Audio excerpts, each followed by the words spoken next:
Now, the greatest radio shows of all time.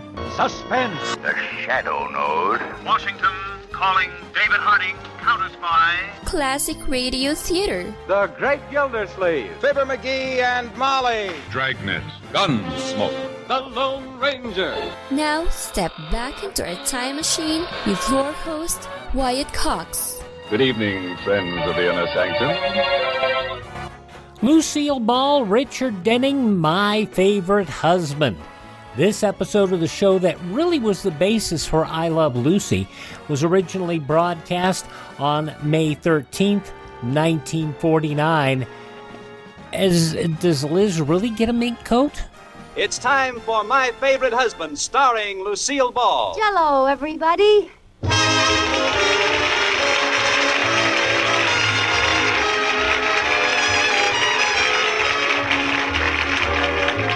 Yes, it's the new Gay Family series starring Lucille Ball with Richard Denning. Brought to you by the Jello family of desserts. J-E-L-L. Oh, the big red letters stand for the Jello family. Oh, the big red letters stand for the Jello family. That's Jello. Yum, yum, yum. Jello puddings. Yum, yum, yum. Jello tapioca puddings. Yes, sirree. And now Lucille Ball with Richard Denning as Liz and George Cooper. Two people who live together and like it.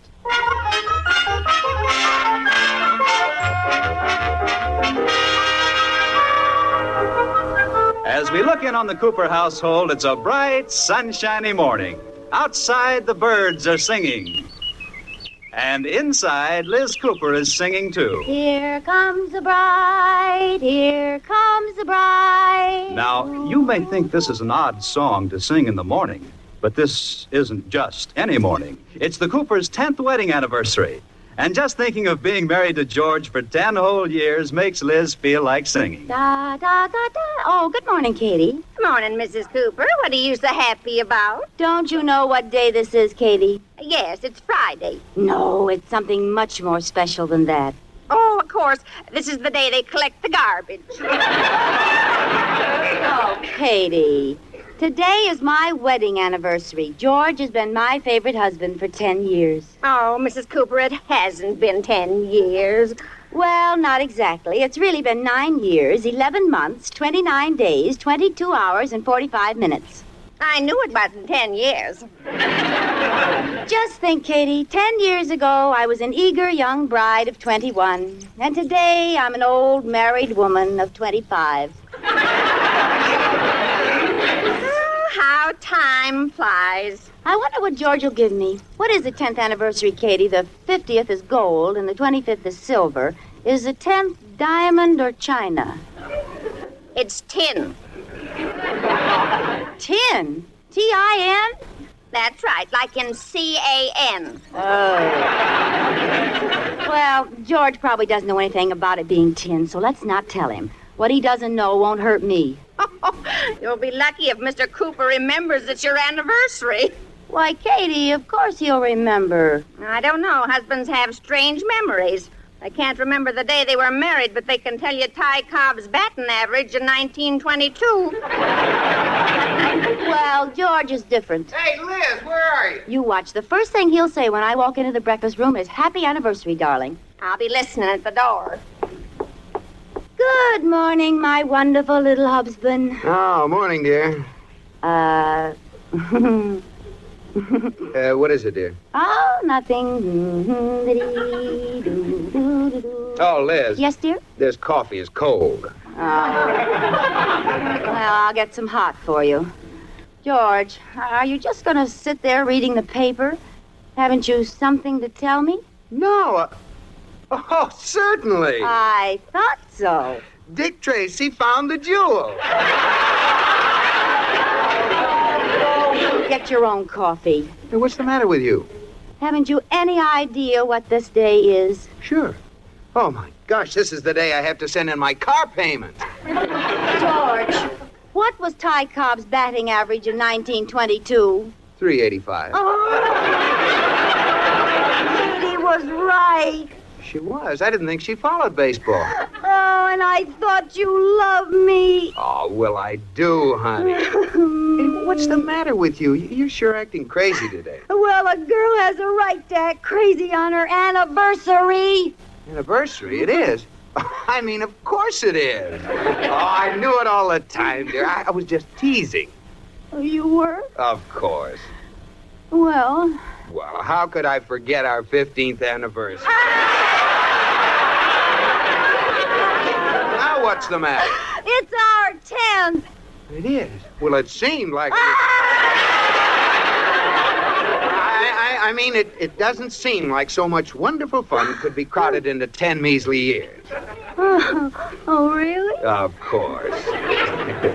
And if you don't believe I remembered our anniversary, look here in this little memo book of mine. There, what does that say? It says, buy anniversary present for Liz. See? Oh, George, you did remember. Ha! How could I forget the luckiest day of my life? Say, what are you supposed to give on the 10th anniversary anyway? Don't you know? No.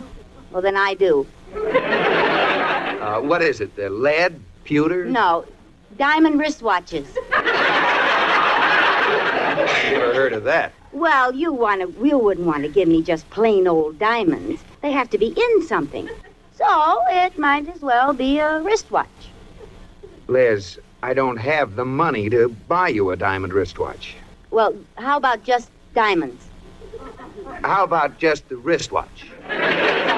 Well, okay. I'll see if I can find a tin one. Oh, you knew it all the time. Honey, I'm afraid we'll have to buy each other inexpensive little gifts. We'll put a limit on it. All right, George. After all, it's a thought that counts. Shall we say $50? Shall we say $5? Well, let's compromise. I'll spend $5 for your present, and you spend $50 for mine. Sorry, spendthrift. $5 is the limit. Hey, it's getting late. I've got to get down to the bank. Isn't it funny, George? You work at the bank with all that money around, and yet you can only spend $5 for your... Liz? Goodbye, George. Goodbye, Liz. Happy anniversary. Happy Annie. Katie? Here I am. Well, he remembered, didn't he? He had it written down in his book. I can't argue with that. I guess he remembered all right. Now, let's see. I have to buy him a present under the $5 limit. Where can I get $5? I think something's burning in the kitchen. Katie, come here. How much do you need, Mrs. Cooper?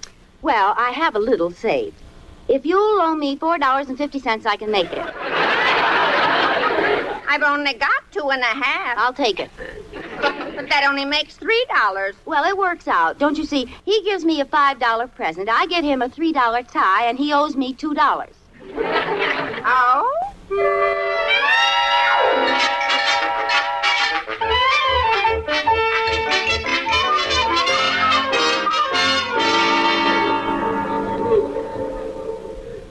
George, boy, it was mighty good of you to come along and help me choose Iris's birthday present. Well, I'm glad you asked me, Mr. Atterbury. I have to buy Liz an anniversary present today. Oh?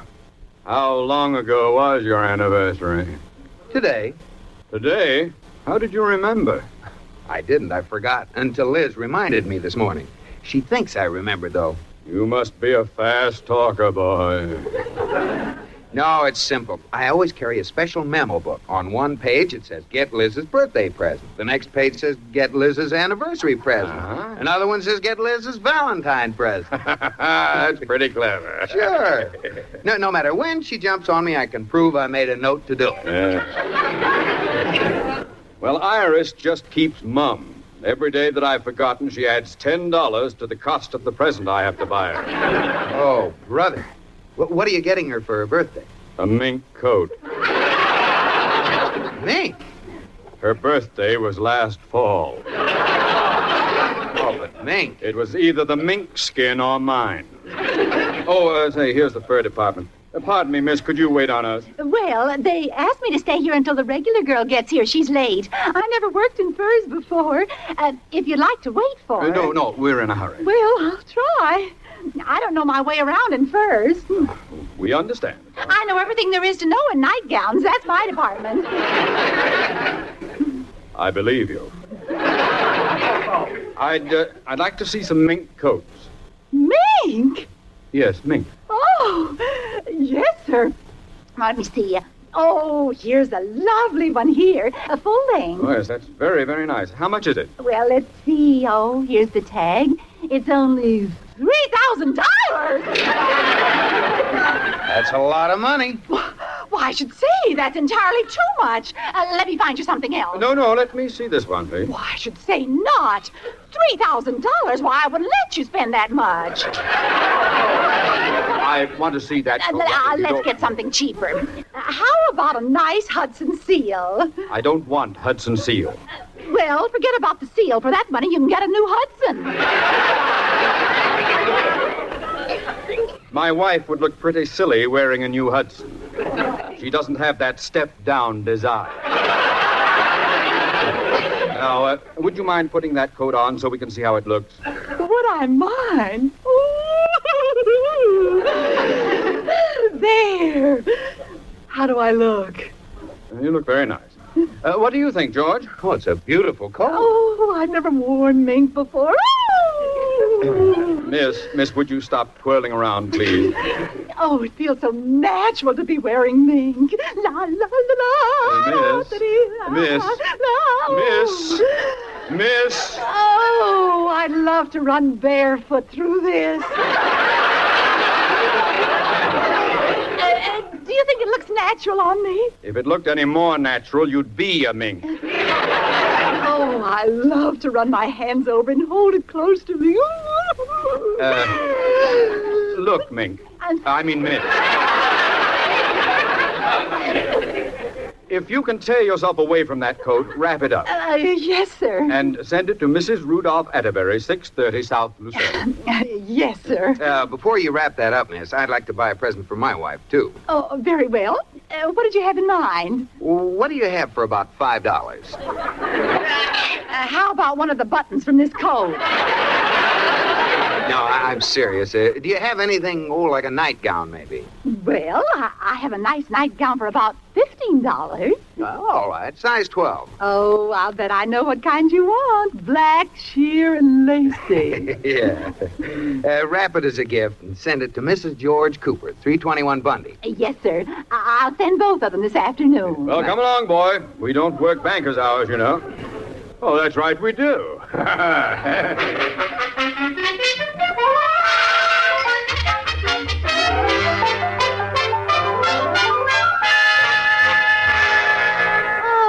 I can't wait. What do you think George will get me for my anniversary? I don't know, Mrs. Cooper. What can he get for $5? Yeah, that's right. All I could find for him was a belt. Well, that's practical. Well, if he doesn't spend more than $5 on me, I'll really give him a belt. And I won't say Hickok on it either. Look, Mrs. Cooper, in front of the house, a delivery truck. Oh, it's my present. I know it is. See, the driver's getting it from the back of the truck. Oh, that's an interesting-looking package he's bringing in. It looks like it could be a dress or a robe. I'll get it. Package for Mrs. George Cooper. Oh, thank you. What is it? I don't know. It's wrapped so beautifully I can't bear to open it. Oh, go ahead. Well, I should wait till George comes home. Yes, I'll wait. Well, I'll just take a teensy peek in one corner. Good.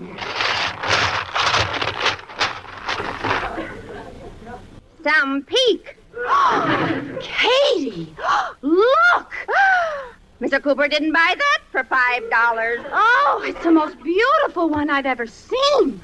Oh, Katie, I have the most wonderful, loving, sweetest, the most adorable husband in the whole world. And this is just what I wanted for an anniversary present. My first mink coat. May 13th, 1949, My Favorite Husband on Classic Radio Theater with Wyatt Cox. Let's see, if something costs less, but people are happier with it, that sounds like something to look into, and that's MediShare. Maybe you've heard switching to MediShare to pay for healthcare can save the typical family $500 a month, and that's huge, but it's also true that people are way more satisfied after making the switch, too. The customer satisfaction rate for MediShare is double that of the typical health insurance plan. Double. Medi-Share works. It's been around for more than a quarter century, and members have shared more than $3 billion of each other's bills. People love having telehealth and a huge nationwide PPO network. So, yeah, you can save a ton and like it better. Imagine being happy with how you're taking care of your health care. So if you're self-employed or part of the gig economy, or you just want a plan you're happy with, you can call right now and get a price within 2 minutes. A very, very smart use of 2 minutes. Here's the number you need. 833-34-BIBLE. That's 833-34-BIBLE. 833-34-BIBLE. Now on Classic Radio Theater with Wyatt Cox, May 13th, 1949, My Favorite Husband.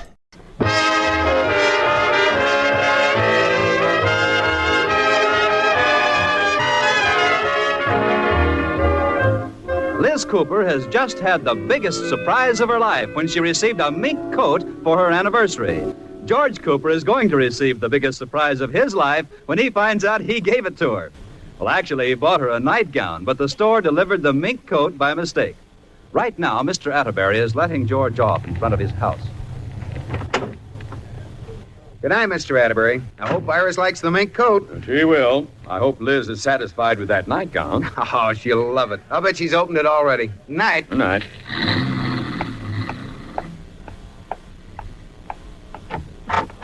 Hey, honey, I'm home. George, darling.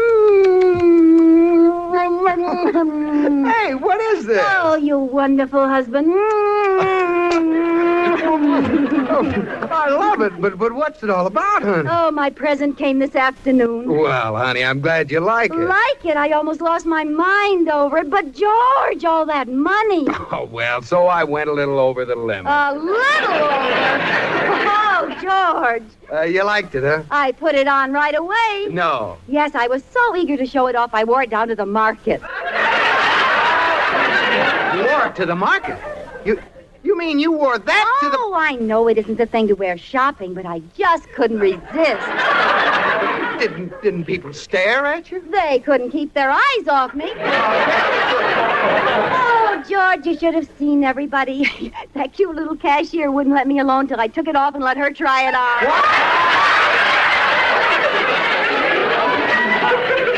It didn't hurt anything, dear. Now, don't worry. I kept my eye on it all the time. Oh, that's great. I hope you didn't catch cold. Cold? In this weather? As a matter of fact, on the way home, I was so warm, I took it off and carried it over my arm. I'd be losing my mind. Didn't a policeman stop you? No. Well, didn't anybody notice the crowd that was following you? Why should a crowd follow me just because I was carrying my new mink coat? Liz, when you walked down... Your new mink coat? Well, of course. And George is just perfect. The skins are beautifully matched, and the style is just what I would have picked out for myself. Oh. George, you look pale. You'd better sit down. Oh. Well, you could have waited till I got you a chair. What's the matter, George? Liz, there's something I've got to explain. Now, don't worry, darling. I'm not going to scold you for going over the price limit. It's all right. I saved $2 on your present. Oh, but Liz... Oh, George, how did you know that all my life I've wanted a mink coat? I've dreamed about them at night, but I never thought I'd own one. But, Liz... Are you trying to say something, you dear, sweet, wonderful, generous, thoughtful, marvelous husband, you? Yes, Happy anniversary, dear. Happy anniversary to you, too, darling. I'll get it. No, let me get it, dear. I have a feeling it's for me. All right, I'll put the coat on and model it for you. Hello? Hello, George, boy. Have you given Liz her present yet? Yes, Mr. Atterbury. Then you know the store got the packages mixed up, eh, boy? Yes, sir. Was Iris mad when she got the nightgown? Boy. Not only is she furious that she didn't get the mink coat, but she's not the black lace nightgown type. She's a long flannel girl.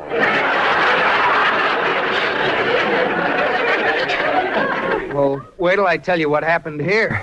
Look, I'm calling from the drugstore. Iris locked me out of the house. Now, how soon can you get that coat down here? Well, I've been trying to tell you, Mr. Atterbury. Liz thinks the coat is her anniversary present. What? Oh, you should see the look on her face. I don't have the heart to tell her. I'd like to see the look on her face when you tell her you're fired if you don't get that coat down here. I'll tell her, but can't I have a little time to sort of break it to her gently? Certainly, George. Take all the time you want. Oh. As long as you have it down here in 10 minutes. Goodbye. Oh. Where are you, dear? Oh, well, how do you like your wife in a mink coat? Pretty, huh? Oh, no. They didn't send that one, did they? Why? What do you mean? Oh, that isn't the one I bought. I wouldn't have you seen in that cheap old thing. Oh, come on, take it off. I'll send it back. Well, George, you're the luckiest man in the world because I like this one. Think of all the money you'll save. Yeah. Let's go someplace. I want to show the coat off. I know. Let's go call on the Atterbury. Oh, no. Why not? Well, it isn't insured. It isn't safe to wear it out. Oh, well, then I'll call up and invite them over here. No. Let's just spend a quiet evening at home, dear. Oh, I don't want to stay home. I'll get it. I wonder how my new hat would look with this coat. Yes, Mr. Atterbury? Where are you, boy? You haven't given me any time, but besides, she won't take the darn thing off. Well, make her take it off. Turn the heat up. Hit her over the head. Chloroform her. I don't care wait a minute. That turning the heat up might do it. I'll put it up to 110 degrees. You just wait there. You'll have your coat. Wait here, nothing. I'm coming to your house. Now, please. May 13th, 1949, My Favorite Husband, here on Classic Radio Theater with Wyatt Cox. The conclusion follows these important words. You know, for years you've heard me talking about My Pillow here on Classic Radio Theater. And the My Pillow and Mike Lindell have right now a huge buy one, get one free extravaganza. And what are the things they include? They include several different varieties of My Pillow. The Giza Elegance My Pillows are buy one, get one. Roll and Go Anywhere My Pillows. I, by the way, have one by my recliner. It is delightful, and many times I don't intend to doze off, but I do. Also, the 6-piece towel sets and bed sheet sets, those are all available. Buy one, get one. Now, they've set us up our own page over at MyPillow.com. You go to MyPillow.com/USA. That's MyPillow.com/USA, and you will find links to all the current buy one, get one specials. Plus, with everything you buy now, you get Mike's softcover book, What Are the Odds? From Crack Addict to CEO. It's a $20 value, but you have to use the promo code USA. You get the book free when you purchase anything. Dog beds, $19.99, as low as $19.99 with the promo code. And you know those dogs love the MyPillow dog beds. And the MyPillow slippers, pet blankets, complete mattress systems, 2-inch mattress toppers. Those are delightful. Go to MyPillow.com/USA or call 1-800-951-8175. Use the promo code USA at checkout. MyPillow.com/USA, promo code USA, and save you a great deal on a great night's sleep and other things when you go to MyPillow.com/USA.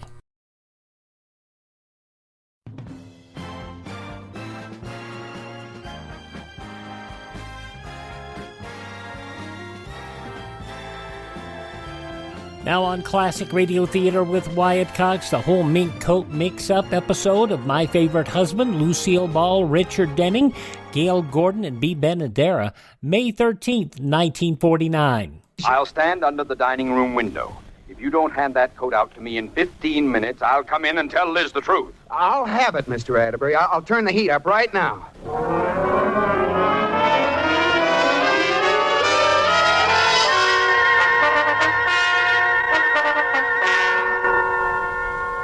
Liz, where are you? Here I am, darling. What are you doing? And why is every light on in the house? Oh, I was just going around seeing if my new coat went with each room. It clashes with the dining room, George. Well, let me change it for you. All right, gray wallpaper would be nice. Aren't you a little warm, Liz? No, I'm just comfortable. Well, I guess it takes a while. What does? Nothing. Why don't you go to bed, Liz? Oh, I couldn't go to bed. The coat would get all crushed. You don't have to wear it to bed, you know. I wonder if I could hang myself on a hanger and sleep in my coat all night. Liz, are you sure you aren't warm? I'm stifling. Phew. I guess it is a little warm, George. Look at the windows. They're all steamed up. Yeah, I don't know how you can stand it. Oh, I'm so happy with my little mink, I can't feel anything. Oh, how do you do, Mrs. Astorbilt? Reggie, darling, how are you? Oh, what was that? Sounds like someone throwing pebbles at the window. Oh, you're hearing things. No, George, there's someone outside. Oh, they want to steal my coat, and it's not insured. Now, don't worry. I'll see who it is. Wait a minute. Are you insured? Yes. Well, go ahead then. What? Don't worry. Nobody's going to steal anything while I'm in this house. Mr. Atterbury, where are you? Over here in the bushes. Don't you recognize me? I'm wearing a hibiscus over one ear. Now give me the coat. I don't have it yet. Oh, you idiot. Shh. Oh, you idiot. I'm going in and tell her. No, she thinks there's a prowler out here. Now, I'll get her to give me the coat for safekeeping. I'll toss it out to you. Now, stay right there. Hurry up. I've been here so long now, some ivy's growing up my left leg. I'll hurry. Did you see anyone, George? Not a soul, dear. Well, I'm sure there was somebody there. Liz, if there is someone there, they're after the coat. Oh. Now, you'd better let me take it and lock it in the closet until morning. Well, all right, dear. Here you are. Good night, little mink. Ah, thank you. Hey, what's that? Boy, that was fast action. Huh? Well, what are you talking about? The police, while you were outside, I called and told them there was a prowler in our garden, and they've got him. Oh, no! Don't get excited, George. We're safe now. They're taking him off to jail. Oh,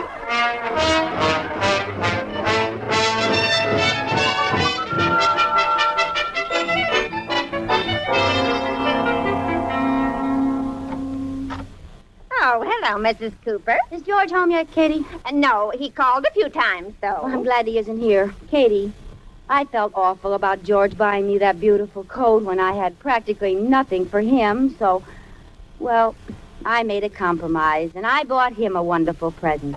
Liz! Oh, George, I've been waiting for you. Liz, I have no time to waste. I have to tell you something. Not until I give you your anniversary present, dear. It's a day late, but I think you'll like it. Here.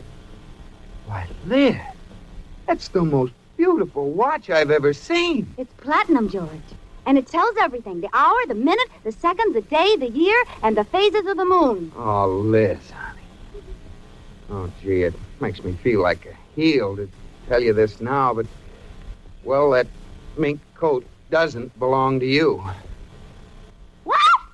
Well, Mr. Atterbury bought it for Iris, and I bought you a black lace nightgown, and the clerk got the packages mixed up. There, I said it. Oh! Oh! Oh, I'm sorry, honey, but where's the coat? Oh! Well, what's the matter? I haven't got it. You haven't got it? Well, where is it? I exchanged it for a mink jacket and bought your watch with a difference.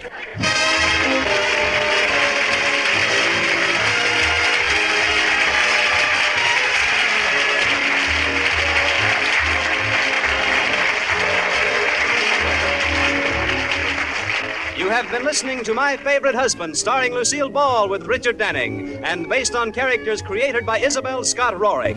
Tonight's program was produced and directed by Jess Oppenheimer, who wrote the script with Madeline Pugh and Bob Carroll Jr. Original music was composed by Marlon Skiles and conducted by Wilbur Hatch. The part of Katie the Maid was played by Ruth Parrott. Lucille Ball will soon be seen in the Paramount picture Sorrowful Jones. Be sure to listen to Lucille Ball in My Favorite Husband next week. Bob Lamont speaking. This is CBS, the Columbia Broadcasting System.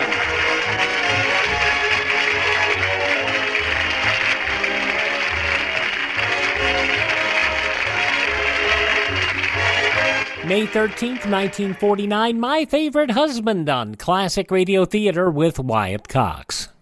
Are you suffering with arthritis or osteoporosis? Do you have diabetes?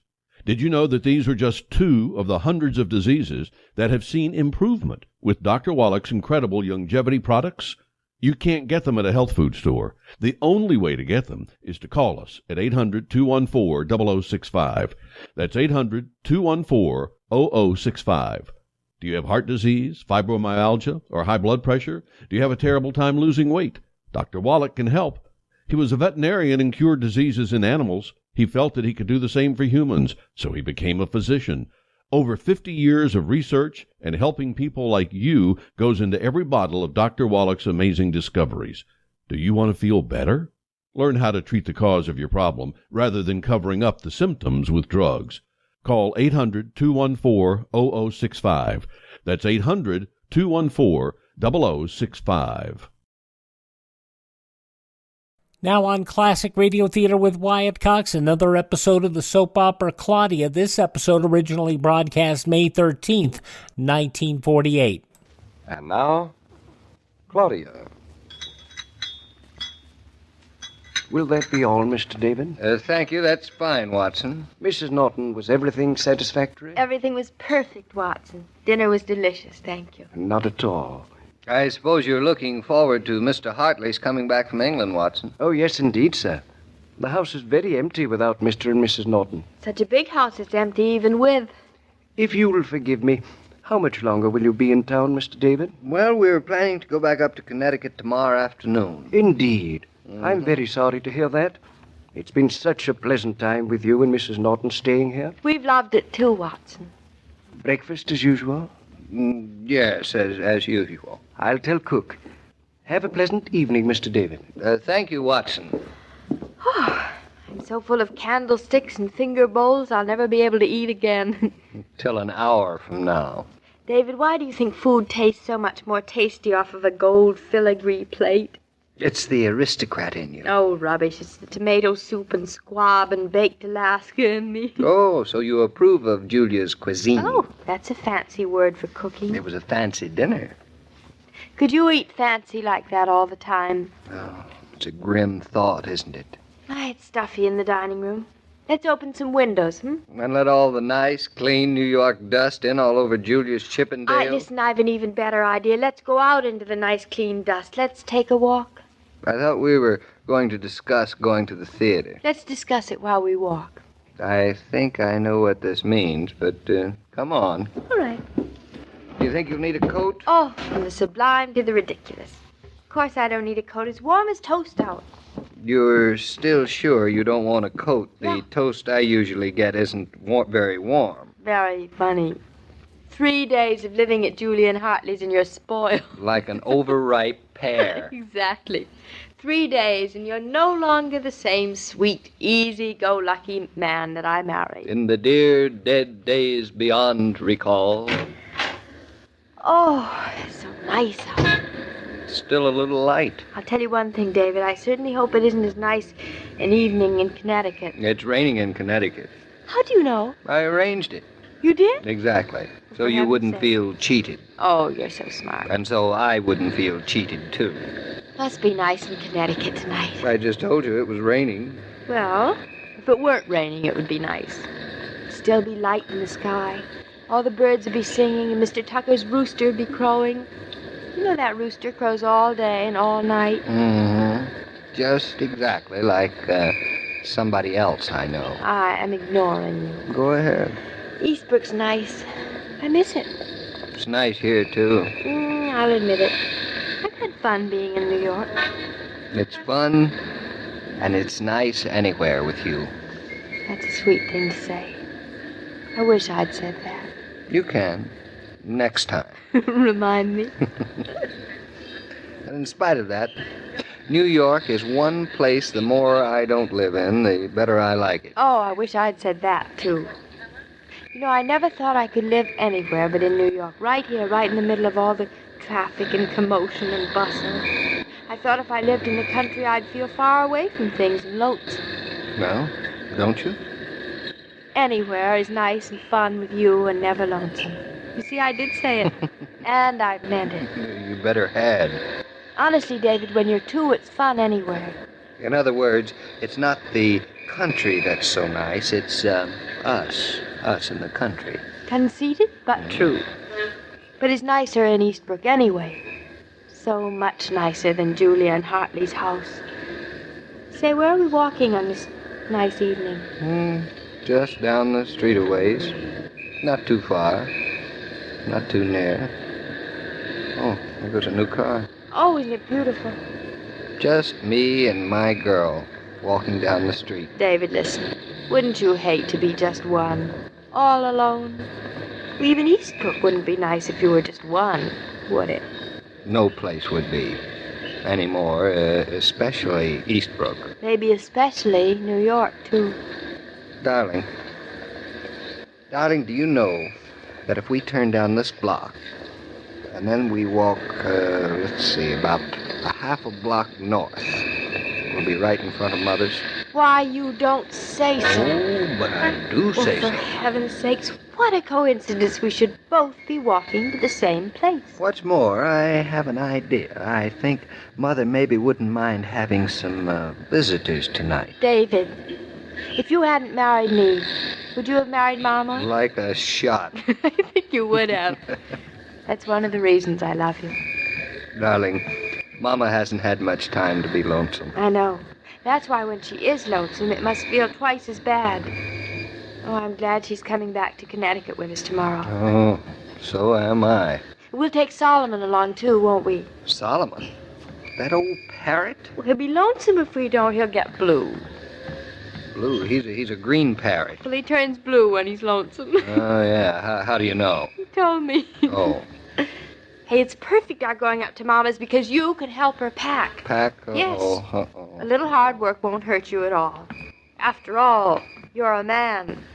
There are times when you seem to take great delight in reminding me.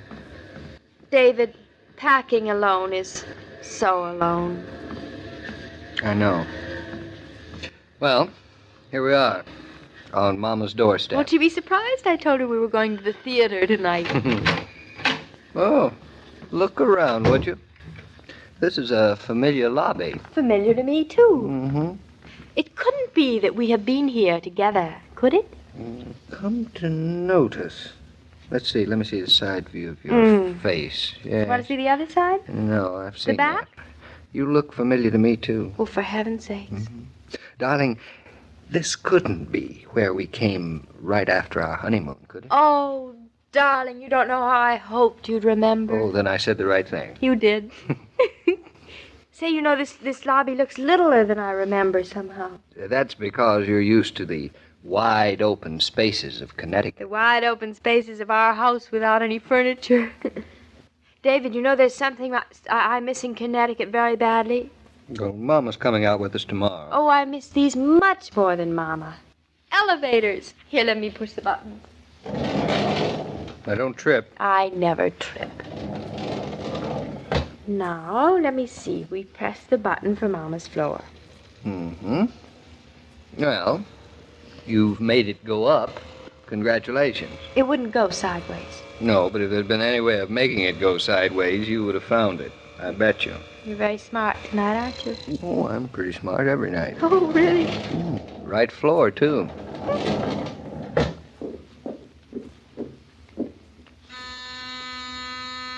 Oh, I hear somebody moving. Mama's home, I can hear her. You don't tell me. I do. I bet you'll be surprised to see us. Well, a modest bet. Hello. I thought it was you. Oh, I lose my bet. Well, that'll teach you to be such a gambler, Claudia. Hello, Mother. What are you doing here? Why aren't you at the theater? Well, aren't you even going to invite us in? Oh, this comes from living in an apartment house without a doorman. Anyone can ring the bell. David, she has just called us anyone. Well, wait till we get her up in Connecticut, Claudia. We'll teach her some manners. Certainly will. I'm looking forward to that. Well, you don't have to get huffy. We just came to see the parrot. Yeah. Solomon's invited us in. Very vulgar, that bird. Very democratic. Hello, Solomon. Say something, old boy. Why is it that whenever you ask them to talk, they say absolutely nothing? Who? Parrots. Maybe he's not happy to see you. But Solomon, you're not happy to see us? It's the middle of the night, and you gave us no warning. Solomon and I were in the middle of a very pleasant conversation. Middle of the night? It's 9 o'clock.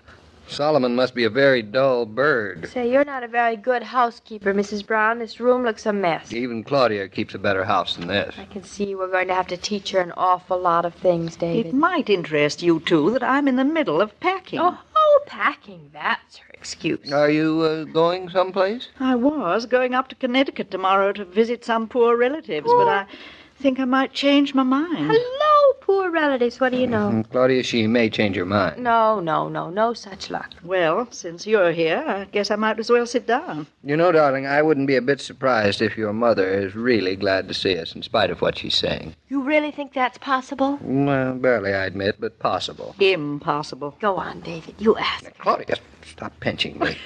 Pinching. Mother, how would you like some help packing? Could be. Later. Claudia, your mother's mellowing. She said we could help. Sweet, isn't she? Oh. Say, darling, listen, I have an idea. This will be good. What do you say we don't go back to Julia and Hartley's? But we promised the butler we would. And a promise to a butler is a promise indeed. Are you suggesting, Mrs. Norton, that we spend the night in a hotel? Well, I know someone who has an apartment. A nice 4-room apartment. Oh, and 3 suitcases open in the middle of the living room floor. Just to make the room look casual. And against the wall, a lovely, comfortable sofa that opens up into a bed Oh, for 2. I love sleeping on sofas for 2. Doesn't it matter to you that all the butlers and the maids and the cooks expect you back? Doesn't matter at all. The house keeps on running no matter what or who. Mother, you wouldn't keep us from enjoying one night of simple comfort before we head back for the Connecticut wilds, would you? Besides which, David and I like staying in places where we have sentimental attachments. Don't we, darling? David, put your coat back on. I did not invite you two to stay here. Darling, she wants us. Isn't it wonderful? Perfectly good 4-story house at Julia and Hartley's, and you insist on cluttering up my 4-room apartment. I'll bet Mother still has the toothbrush we left the last time we were here. Mama, is that a fact? I haven't looked lately, but they should be here. That settles it. We've just received an official invitation to spend the night. Just one thing. No breakfast in bed tomorrow. Well, we'll try to get adjusted. David, you can take your coat off now. Really? You might as well. Really. I'm outnumbered. Of course you are, Mama. And that's the way it should be. What way, darling? Now, there are 3 of us together. It's nicer than being 2, isn't it, David? Oh, much. And just think of it. In a couple of months from now, we'll be 4. Oh, darling, that will be the nicest of all.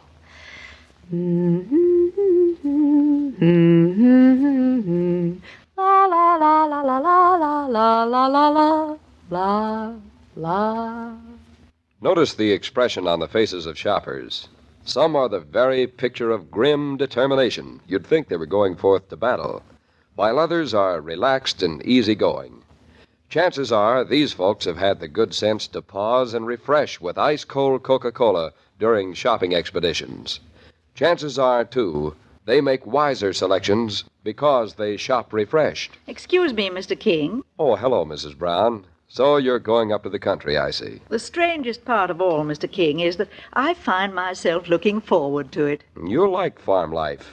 In the spring, anyway, with the trees coming out and the Norton livestock flourishing. The Norton livestock at this moment consists of a cat and a dog.